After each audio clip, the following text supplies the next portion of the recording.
Hey everybody, Shibby here. A couple days ago, I posted a market update video on Arthurian Legends and thought I would take a minute to talk through some of what I'm seeing in beta.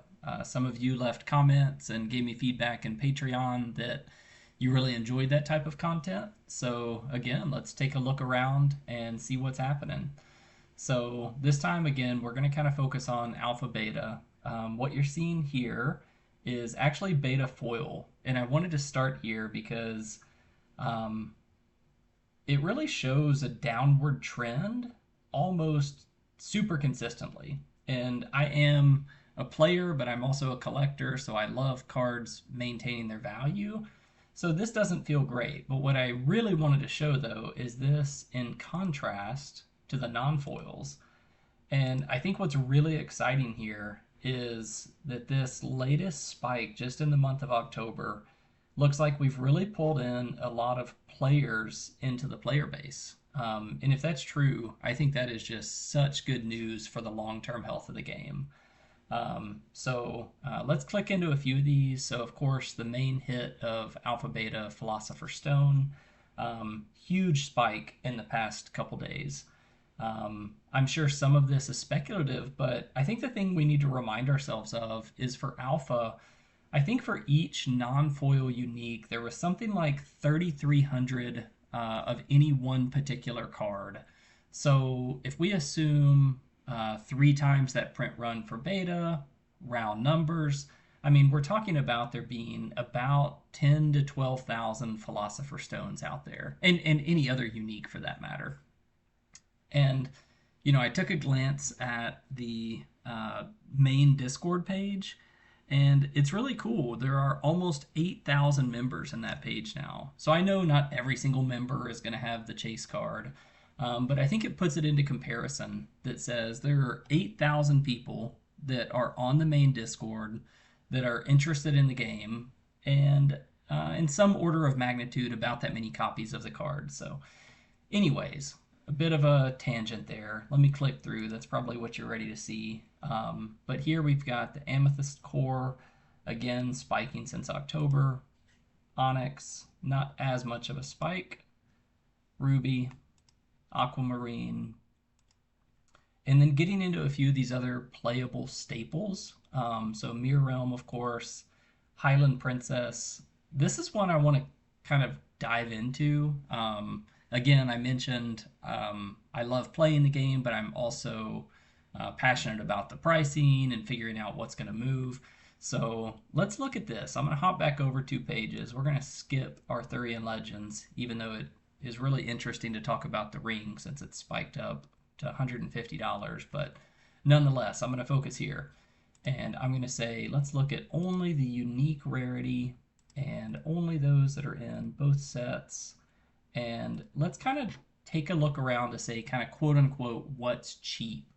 So if I look at the alpha non-foil premium, of course you see, the Frazetta art that carry a heavy premium. But for this, I wanted to see it's actually what's cheap from a alpha perspective.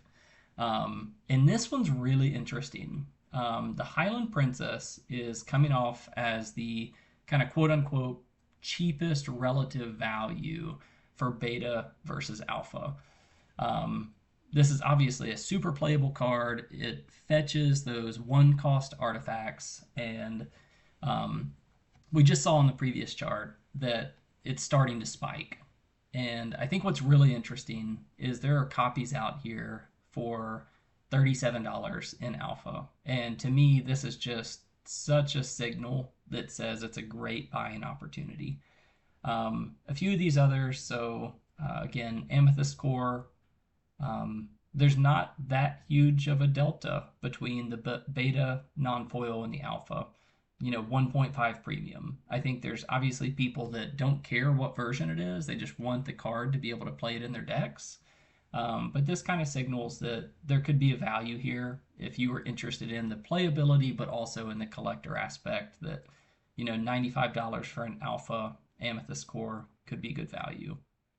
But let's actually kind of click back and look at this. Let's hop over to it in alpha. Let's see if we can Um, where is the Highland Princess? Here it is.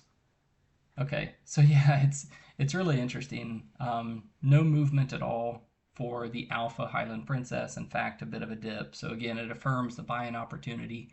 Let's do hop over here to uh, TCG Player. We can look at it, $37 right now, like I was showing in the tool. Um, and it looks like there's 8 total copies. And if someone were to buy up just a couple, it's easily going to spike up to 100. So, not saying that someone should go and, take action on that, but it does really look like a good value. So, let's come back into here. Let's see what else we can see. Oh, I'm in alpha. Let me hop back over to beta. All right, so clicking through just a few more. Oh, I skipped some. I didn't realize I was scroll down. Death Dealer's also really interesting because, again, that carries a very heavy premium in alpha. Um, if you want the card to play with, $12.90 for a beta Death Dealer is not a bad deal, and it's starting to move. River of Flame, Pathfinder. So, anyways, you can see, a lot of great insight here. Oh, I was watching this one as well, Dream Quest. What a great card, with the deck size going from 40-20 to now 50-30, and of course, plans to go up to 60-40 or something like that based on what Eric's Curiosa is telling us. Dream Quest is an incredible card. Again, let's hop back over to it on TCG Player and look at it. An allied spellcaster falls asleep and is disabled at the start of your next turn. If it's still asleep, you may wake it up, search your spellbook for a card, and put it into your hand, shuffle if needed. So this is a card that acts as a tutor, but it's not just for ordinary like Common Sense or exceptional like Call of War. This is search for any card. So really powerful. Of course, it comes with stipulation, but this would be a great way to search those new, bigger spell books. So, anyways, I do think I'll stop it here. It looks like I'm about 7-8 minutes in. I hope you enjoy this type of content. I'll try to publish it occasionally. Maybe we'll look specifically at foils. The past 2 videos I've put together have been for non-foil, but again, that's because I want so many more people to play with in my local community. I'm excited about the potential of players getting into the game, so I'm really encouraged by people starting to buy some of these beta non-foils.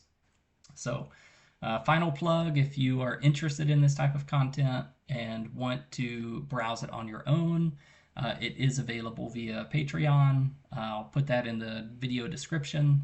Otherwise, give this video a thumbs up. I really would appreciate that. I'm really not a YouTuber. This is not the type of thing I do. I don't know how many subscribers I have, but I think you can almost count them on 2 hands. Maybe more than that. I don't know. Maybe 20 or 30 now. But anyways, if you like this, give me a thumbs up. Let me know. Feel free to subscribe, and I'll keep publishing this type of content in the future. Anyways, hope you all have a great rest of the day. Take care.